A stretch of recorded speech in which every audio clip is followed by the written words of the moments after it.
Good morning friends, myself Dinesh from Fundamental Research. I'll be discussing about the Q4 earnings review. In the note we basically highlight that in this quarter the earnings growth were higher than our estimates, but that were mainly due to lower expectations.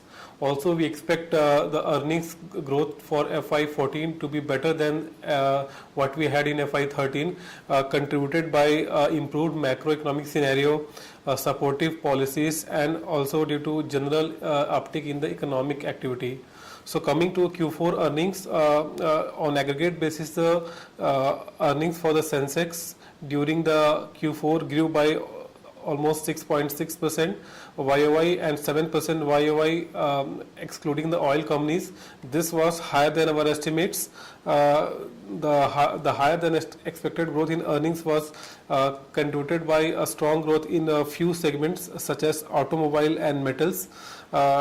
For automobiles, the growth was mainly led by better product mix and yen's depreciation, and in case of metals, the growth was mainly contributed by the better export volumes.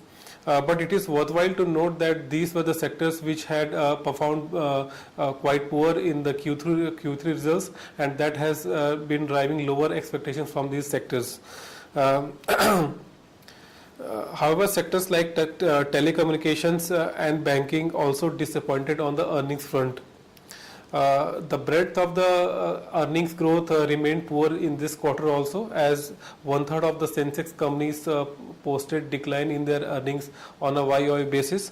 The major disappointments came from companies such as Bharti Airtel, Cipla, Tata Power, GAIL and SBI.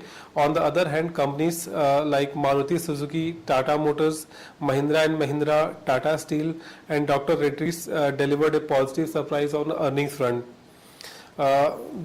Talking about the revenue growth during the quarter, the revenue growth for the Sensex companies was about 6.5%, largely in line with our estimates. The growth in sales have been declining consistently for the last 5-6 quarters. That indicates the impact of slowdown in the revenue growth of the corporates.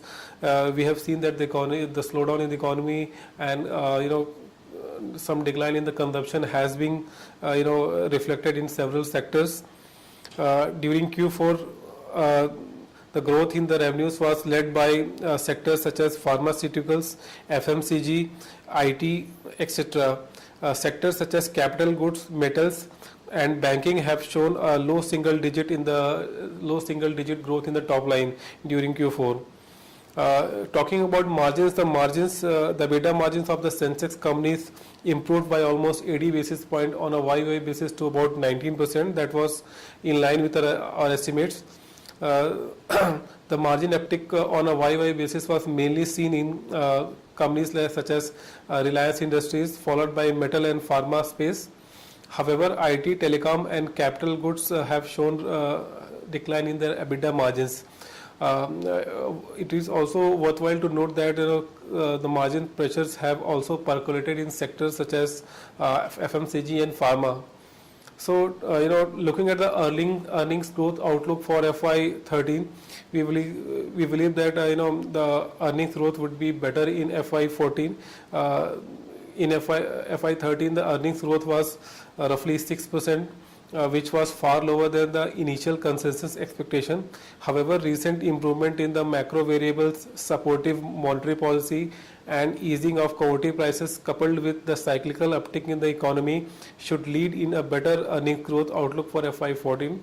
The downgrade to upgrade ratio has not undergone any major change, but given the uncertainties around, the upgrades are still some time away. The Sensex is trading close to the mean valuations. Therefore, sluggishness in the earnings could cap the market upside in the near term. Thank you.